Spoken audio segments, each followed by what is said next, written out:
एक छोटे से गांव में अमोद अपनी पत्नी मृणालिनी और दो बच्चों विराज और नायरा के साथ रहता था।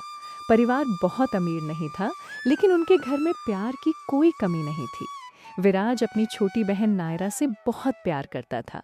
दोनों के बीच अक्सर छोटी छोटी बातों पर नोक-झोंक होती थी, लेकिन एक दूसरे के बिना रहना दोनों के लिए मुश्किल था। भैया, मेरी किताब कहाँ रख दी आपने? मैंने नहीं रखी। तुम खुद चीजें इधर उधर रखती हो और इल्जाम मुझ पर लगाती हो।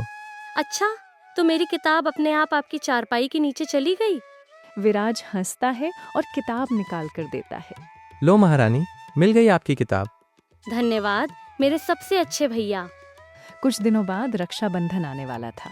नायरा इस बार अपने भाई के लिए एक खास राखी खरीदना चाहती थी, लेकिन घर की आर्थिक स्थिति ठीक नहीं थी। माँ, इस बार मैं भैया के लिए बहुत सुंदर राखी खरीदूंगी।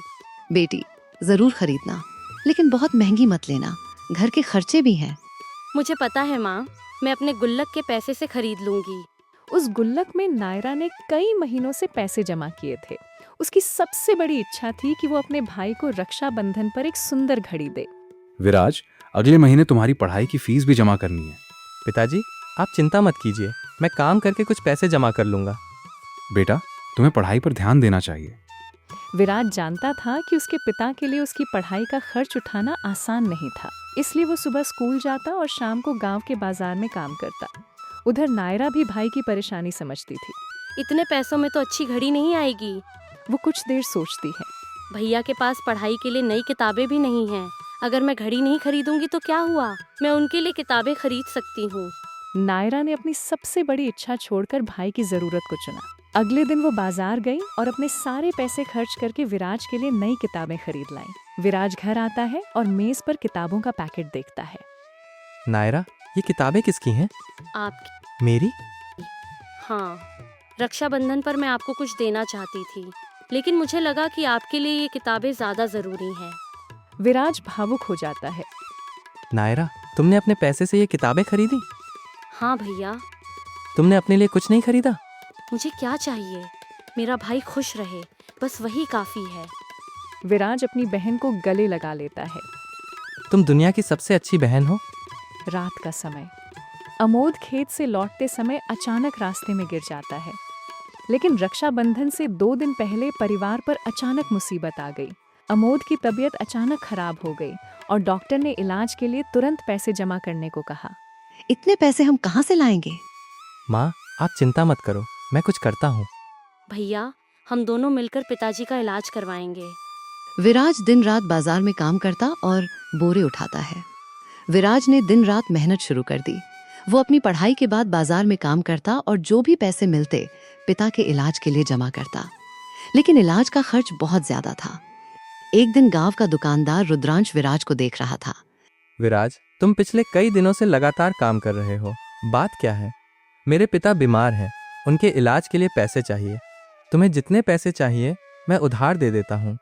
नहीं मालिक, मैं अपनी मेहनत से पैसे जुटाऊंगा। तुम्हारी मेहनत देखकर मुझे तुम पर भरोसा है, फिर भी जरूरत पड़े तो बताना। नायरा अपनी छोटी संदूकची खोलती है। उसमें माँ की दी हुई एक चांदी की पायल थी। नायरा के पास अपनी माँ की दी हुई एक छोटी सी चांदी की पायल थी। वो उसके लिए बहुत खास थी। उसने पायल हाथ में ली और कुछ देर उसे देखती रही। अगर इसे बेचने से पिताजी का इलाज हो सकता है तो इससे अच्छी बात और क्या होगी? नायरा पायल लेकर बाजार जाती है, लेकिन जैसे ही वो दुकानदार के पास पहुंची, विराज ने उसे देख लिया। नायरा, तुम यहाँ क्या कर रही हो? भैया, मैं ये पायल बेचने आई थी। क्यों? पिताजी के इलाज के लिए। विराज की आंखों में आंसू आ जाते हैं।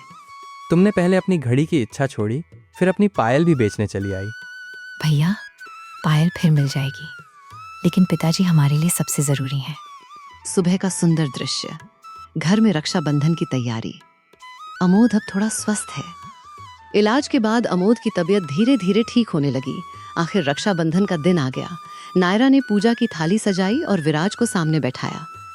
भैया, हाथ आगे करो। नायरा विराज की कलाई पर राखी बांधती है। मैं भगवान से यही प्रार्थना करती हूँ कि आप हमेशा खुश रहें और जिंदगी में खूब आगे बढ़ें।